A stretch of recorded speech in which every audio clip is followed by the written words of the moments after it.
Le baptême chrétien, selon la Bible, est le témoignage extérieur de ce qui s'est passé intérieurement dans la vie d'un croyant. C'est une image de l'identification du croyant avec la mort, la mise au tombeau et la résurrection de Jésus-Christ.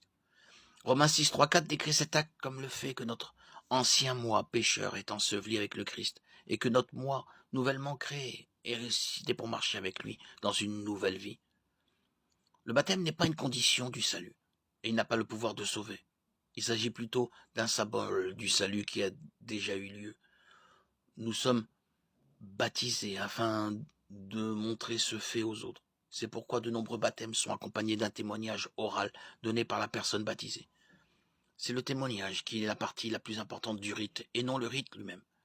Si la Bible est claire sur le fait que l'immersion est le mode de baptême approprié, elle ne dit nulle part ce qu'il faut faire dans le cas où une personne doit être baptisée, mais ne peut pas être immergée dans l'eau. Certains proposent le baptême par aspersion ou par versement. Bien que l'aspersion et le versement ne correspondent pas à ce que le baptême signifie, la mort, l'enterrement, la résurrection de Jésus-Christ, il existe clairement des situations où l'immersion complète est impossible. Une personne qui ne peut pas être baptisée par immersion devrait se présenter devant un groupe de croyants et déclarer publiquement sa foi en Jésus-Christ, seul pour le salut, son engagement envers lui et son identification avec lui.